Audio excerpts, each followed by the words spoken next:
Do të bësh dikushi? Do të kesh sa më shumë lek? Kjo jetë u përket vetëm njerëzve që kanë vizion. Në qoftë se do që ti të harish diku me një pushtet të paposhtër, atëherë duhet krijosh një vizionin tënd.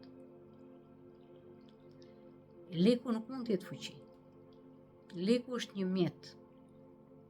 Në qoftë se leku e shikon si një fuqi, atëherë një ditë do bësh skllav i lekut. Do luftosh për të mbledhur, si janë bërë njerëzit sot, mbledh, por asnjëherë nuk e për të shijuar. Prandaj, mund ta fitosh shumë kollaj lekun me TikTok edhe fitoj në kohën e sotme. Po çfarë vlerë ka? Asgjë. Sa më shumë të marrësh informacion, sa më shumë gjëra të marrësh, më tepër në boshllëk bëhesh, sepse në të vërtetë të mungon vizioni. Çfarë do të thënë vizion? Një qëllim. Për çfarë të duhen lekët? Për çfarë do i përdorësh lekët? Të duhet një shtëpi?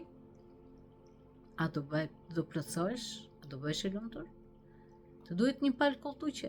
A do bëhesh i lumtur? Të duhet një makinë? A do bëhesh i lumtur? Atëherë pyeti veten tënde.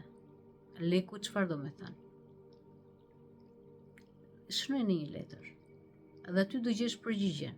Fuqi? Do me thënë dihesh e dobët. Pushtet?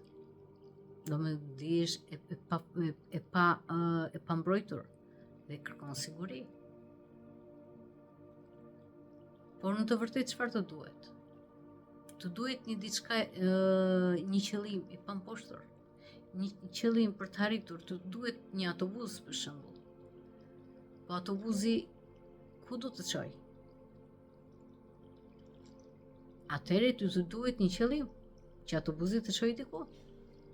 Atëherë, nëse ti nuk ke qëllim, lekun si mund ta tërheqësh kur ti në thelb ndihesh fukaresh apo fukara.